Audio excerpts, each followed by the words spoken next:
Salve, senhoras e senhores, eu sou o Nacionalista e estou de volta para lhes transmitir mais alguns detalhes que talvez os senhores não tenham se apercebido ou que talvez não tenham lhe informado. Mas, muito bem, quem acompanha o meu perfil aí, principalmente no Facebook, deve ter encontrado nos últimos dias dois encartes que eu acabei publicando, um deles a respeito da inflação, né? E um outro a respeito de como é que evolui o volume de dinheiro circulante no país.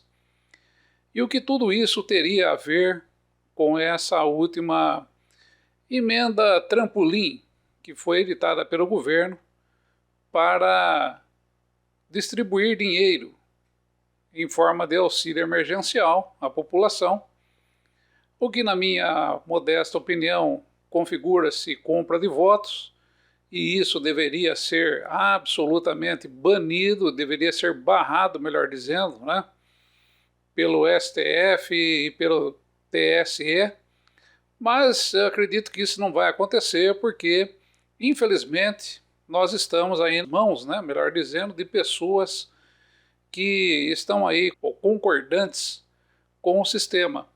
E isso realmente não vai acontecer. Essas instituições não irão se manifestar contra essa verdadeira bomba inflacionária que está sendo lançada no país nesse momento. Eu não, sinceramente, eu sendo bastante sincero aqui, eu não acredito, né, que diante das últimas pesquisas, as eleições aí irão terminar com um resultado diferente do que aquilo que está sendo planeado. E, portanto, essa distribuição de dinheiro, ela tem aí o único objetivo, né, ou o principal objetivo, de deixar lucro, muito lucro, porque senão não seria aprovada, tanto aí para banqueiros como para especuladores, e eu vou mostrar aos senhores por quê, e também lançar aí no futuro o Brasil em uma nuvem absolutamente escura e um cenário muito complicado para 2023, 2024, 2025, sei lá até quando, né? Porque isso aqui que eu vou mostrar aos senhores é uma parte daquilo que acontece.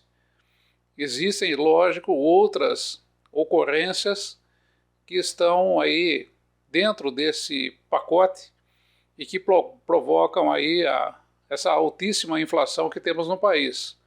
Mas, a princípio, se você entender o que eu vou estar aqui demonstrando, você já terá um bom caminho aí andado para entender de onde vem tanta carestia, tantos produtos caros, tantas empresas quebrando nesse país. Mas vamos lá então. Taca na tela. Muito bem. Aí eu coloquei, né, aonde nasce a inflação. Eu acho que vocês devem ter acompanhado isso. E ali eu coloquei em algumas colunas, né, o banco 1, o banco 2, o banco 3, o banco 4 e o banco 5. Considerei aqui 5 bancos. 5 bancos que operam no país. Existem muitos bancos. Eu acredito que existam mais de 100 bancos operando hoje no Brasil. Então, aí eu calculei somente até o quinto, mas sempre veja os números que eu vou estar colocando aqui como infinitos, porque mesmo o dinheiro pode ser retirado do banco número 5 e redepositado no banco número 1, por exemplo, e recomeça-se toda a ciranda que eu vou demonstrar aqui. Ali no banco 1, no primeiro quadrinho, você encontra ali um depósito que você vai ao seu banco, e deposita R$100 na tua conta corrente. Muito bem. A norma do Banco Central, aqui no Brasil, que hoje é um banco independente, né, antigamente ele era controlado pelo governo e hoje não é mais. Isso daí, o governo que aí está também tratou de fechar a porta, não ter como retornar. A norma do Banco Central é a seguinte: 20% desses R$ 100 que você depositou na sua conta corrente ficam retidos pelo Banco Central. Ficam guardados lá no banco, à disposição do Banco Central. E o banco, a instituição onde você tem a sua conta corrente, não pode movimentar esse dinheiro. Muito bem. Mas os outros 80% do dinheiro que você depositou, ou seja, R$ 80, esse dinheiro pode ser sim reemprestado pelo banco que você tem lá a sua conta corrente. Ou seja, ele vai pegar R$ 80 que você acabou de depositar, né? Você depositou 100, ele vai pegar esses R$ 80 e vai entregar para um outro correntista do banco em forma de empréstimo. Esse outro correntista, com certeza, né, no Brasil atual, ele vai estar pegando esse dinheiro para tapar algum buraco no banco número 2. Então ele vai tomar os seus R$ 80 emprestados e vai depositar no banco número 2. Já aqui de saída, não sei se você percebeu, mas esses R$ 80 vão estar em 2 lugares ao mesmo tempo. Eles vão estar disponíveis na sua conta corrente e vão estar depositados no banco número 2, na conta de uma outra pessoa. Assim, quando é feito o depósito de R$ 80 por essa outra pessoa no banco número 2, o Banco Central novamente vai reter 20% do valor, tá? Vai reter ali R$ 16, e os demais 80% do dinheiro que foi ali depositado, ele vai ser recolocado também à disposição para empréstimo. Ou seja, R$ 64 serão entregues a uma outra pessoa para que se faça ali, então, o depósito em um outro banco. Tá? E aqui eu fui considerando, né? Esse dinheiro que você depositou no banco número 1, ele pode ir parar no banco número 2, no banco número 3, no banco número 4 e no banco número 5. E olha que aqui considerei apenas 5 bancos. Tá? Então, a cada R$ 100 que nós depositamos nas agências bancárias aqui no Brasil, nos nossos bancos, onde temos nossas contas, né, ele acaba se transformando até o 5º banco em R$ 268,92 em empréstimos. Ou seja, R$ 100 que você depositou existem, mas ele é capaz de gerar R$ 268,92 em empréstimos, sendo transferido de um banco para outro, conforme está aí demonstrado. E assim, nesses empréstimos, considerando-se uma taxa mensal de 12% ao mês, que é uma taxa até que conservadora, né, no mercado aí de empréstimos, né, esse dinheiro acaba deixando um lucro de R$ 32,27 para os bancos. Né? Cada banco aí vai ter a sua parcela de recebimento. Né? Se você fosse, por exemplo, do banco número 2, do banco número 3, 4 ou 5 e depositasse os seus R$ 100 em outro desses bancos aí, né? Vamos dizer assim, que a maior parcela de juros, de lucro, né, estaria num outro banco qualquer. Mas aqui você está no banco número 1, certo? Então, a conclusão aqui é bastante simples. A cada R$ 100 que você deposita num banco hoje, seja ele qual for, estes se transformam em R$ 268,92 em empréstimos, e deixam um lucro de 32,27% para os banqueiros. E embaixo até coloquei ali, né? Considerei apenas 5 bancos, mas a ciranda é infinita até os centavos, porque isso daqui pode ficar girando entre os 5 bancos, 10 bancos, 15, 20, 30 bancos, né? E daí nós podemos imaginar o volume de dinheiro que não existe. Os seus R$ 100 existe, mas os outros R$ 268 em empréstimos, eles não existem. São dinheiros que foram gerados a partir do seu depósito. Ou seja, é um absurdo. é uma maravilha, né? Ou seja, é uma arma do capeta o que acontece nessa situação. Porque isso se transforma numa bola de neve e que acaba gerando muito dinheiro no mercado. Havendo muito dinheiro no mercado, também existe uma outra face disso, né? Que são o país estando hoje dependente de importações, né? E o dólar sendo manipulado por outros países, esse volume de dinheiro circulando no mercado, né, faz com que o dólar se valorize e faz com que uma série de insumos cheguem bem mais caros ao Brasil devido a essa ciranda que foi aí demonstrada. Então, meus caros amigos, só para você ter uma ideia, e depois eu acabei até publicando ali uma outra figura, né, um outro gráfico, onde eu coloquei ali a quantidade de dinheiro circulante que existe na economia brasileira, sabe? Só para vocês terem uma ideia de como isso acontece. Então vamos lá. Taca na tela o gráfico número 2. O gráfico número 2, ele mostra aí o valor total das notas e moedas em circulação no Brasil. E é uma coisa assim bastante interessante para ser analisada, porque nós poderemos aí ter uma ideia bastante interessante com relação ao que acontece a cada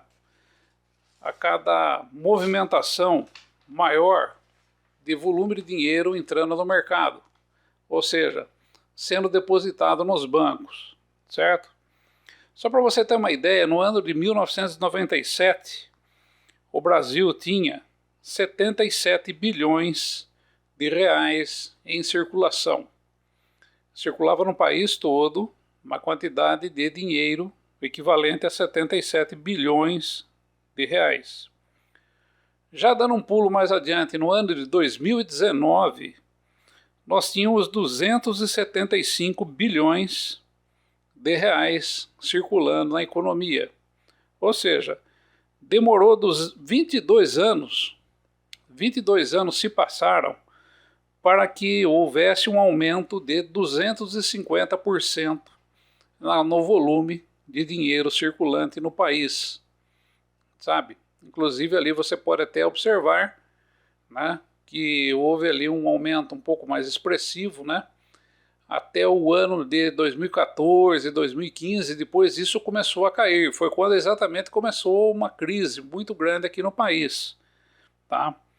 Mas aí aconteceu o seguinte, veio a pandemia, no ano de 2020 e 2021, o governo acabou aí fazendo o pagamento do auxílio emergencial.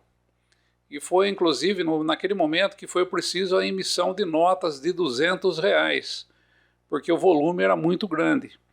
E daí o Brasil saltou de 2019 de 275 bilhões de reais circulando para 400 bilhões de reais circulando. Ou seja, em apenas um ano houve um aumento de 45% na quantidade de dinheiro circulando na economia brasileira, o que foi um absurdo, porque essa diferença, né, de 125 bilhões de reais a mais, na verdade, ela não aconteceu nessa proporção de 125 bilhões. Foi exatamente um pouco de acordo com aquilo que está sendo hoje despejado no mercado. Ou seja, foram despejados no mercado cerca de 70 bilhões de reais. Só que nós conseguimos aí chegar a 125 bilhões de reais, exatamente por conta daquela ciranda que eu mostrei para vocês no último gráfico aí, no último amostra que eu acabei colocando, onde os bancos acabam fazendo esse dinheiro se transformar numa ciranda, estão liberados para reemprestar 80% do dinheiro que é depositado, e isso é dinheiro que não existe. E isso vamos dizer assim, deixa uma quantidade de dinheiro que não existe rodando no mercado, e isso faz com que as mercadorias fiquem mais caras, né? Porque existe a questão da oferta e procura. Eu tenho mais dinheiro, vou correr atrás, daí aquilo que eu vou comprar vai ficar mais caro, né? E assim sucessivamente, sabe? Quando existe procura, os produtos ficam mais caros, daí a pessoa vai e paga e acaba alimentando aquilo que nós conhecemos aí como a inflação. E nós estamos caminhando aí para uma situação muito complicada, porque agora em 2022, né, que quando nós começarmos a ter aí uma pequena e quase não sensível queda na inflação aqui no Brasil, vem o governo e vai despejar mais 80 bilhões de reais no mercado. Ou seja, vai imprimir mais 80 bilhões de reais para entregar como auxílio emergencial, como alguns benefícios aí para algumas categorias, né? Como os motoristas de aplicativos, caminhoneiros e etc. E também, se nós formos computar aqui o ICMS dos combustíveis aí, que acabou sendo também reduzido, né? Nós vamos ter um volume de dinheiro muito grande rolando aí na economia brasileira. O que vai fazer com que a inflação torne-se ainda muito mais grave do que nós temos hoje no momento. Portanto, nós estamos numa situação muito difícil por conta de uma política absolutamente irresponsável e covarde também, tá? Porque o que o governo está fazendo hoje, veja bem, eu até coloquei isso numa postagem que eu fiz, eu não sou contrário à distribuição de dinheiro para os mais necessitados. Eu acho que isso deve ser feito. O problema é o modelo que nós temos. O absurdo do modelo bancário que nós temos, conforme vocês viram aí, um banco pode reemprestar 80% do dinheiro que é depositado nele e fazendo com que o dinheiro esteja em dois lugares ao mesmo tempo, ou seja, montando aí, formando, fabricando dinheiro escriturário, né, que é somente papel e não tem valor nenhum, e isso acaba fazendo com que a economia ela não acelere, mas ela torne-se mais cara, simplesmente isso. Existem outras medidas que deveriam ser tomadas. Esse modelo econômico precisa ser modificado urgentemente e, pelo que vejo, nenhum dos governos que passaram por esse país e por aqueles que estão aí por vir, pelo menos eu não vi até agora, nenhuma única proposta para se modificar essa questão e esse modelo conforme está aí plantado, tá? Inclusive, nesse gráfico aí que vocês estão vendo, né? Vocês observam aí que existem alguns pontos que vão ficando mais altos, né? Inclusive está ali separado, ó, efeito do 13º pago no final de cada ano. Vocês podem perceber que cada ano existe ali uma subidinha, né? um pico mais alto, né? Porque o dinheiro é depositado, liberado pelo governo, colocado aí na mão de quem? Na mão de quem? Né? Aposentados. Só na mão dos aposentados, né, que é o dinheiro que vamos dizer assim que está na mão do governo. Quando o dinheiro da mão do governo ele vem para dentro da sociedade, ele acaba provocando esse tipo de distorção. E todos esses picos que você tem aí, ó, tá? Todos esses picos que você tem aí a cada ano é exatamente devido ao pagamento de 13º para funcionalismo público, para aposentados e pensionistas, e etc, etc. Tá? Dentro de cada ano. Agora, no caso específico aí, emergencial que aconteceu entre 2020 e 2021, logicamente houve daí uma montanha de dinheiro que foi despejada, tá? E agora teremos mais uma montanha de dinheiro sendo colocada no mercado e com certeza ela será duplicada da mesma forma que nós estamos vendo aqui. E isso vai fazer com que nós tenhamos uma inflação cada vez mais alta, cada vez mais complicada vai se tornar a vida do brasileiro, com relação aos preços que nós pagamos hoje dos produtos que nós precisamos, né?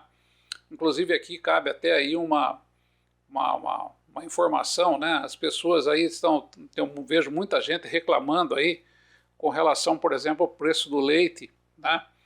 Mas veja bem, a conjunção de fatores que nós estamos tendo.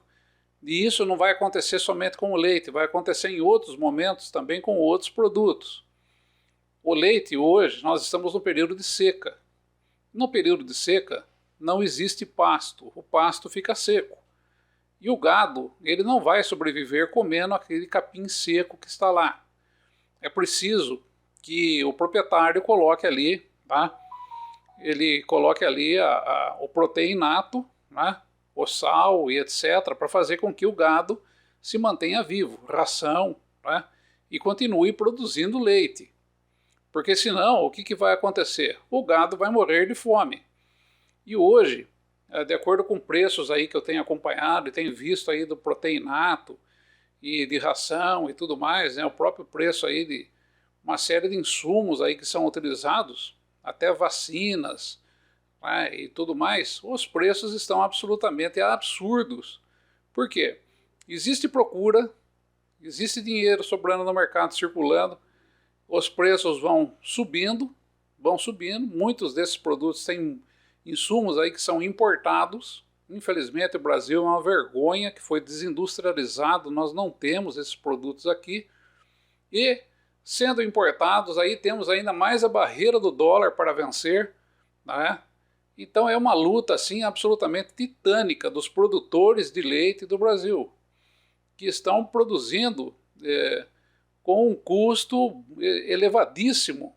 Inclusive eles estão com uma margem de lucro muito baixa, muito pequena, sabe? Para manter ainda e colocar no mercado para chegar a esse preço que nós estamos vendo aí nos supermercados, tá certo? Então veja bem, repetindo, eu não sou contrário a que o governo entregue dinheiro para os mais necessitados, mas dentro deste modelo que nós possuímos de economia e finanças no Brasil, isso é um ato absolutamente suicida. É uma bomba que estará sendo acesa e a hora que esse negócio explodir, eu não sei o que poderá ser do nosso país. E também não sei se aquele que vai ser eleito, conforme eu já falei aqui, eu acredito nas pesquisas e tudo parece, leva a crer que já exista aí um candidato aí que será eleito. Eu não sei qual será a capacidade desse senhor em resolver esse problema. Não sei. Realmente eu tenho uma dúvida muito grande, porque em outros momentos no passado, até mesmo esse que está aí em primeiro lugar, ele foi aliado ao sistema e também colaborou muito para chegarmos ao ponto em que estamos. Portanto, não vejo milagre nenhum a curto tempo, a curto prazo, para o nosso querido Brasil. Abraço a todos, estarei de volta oportunamente.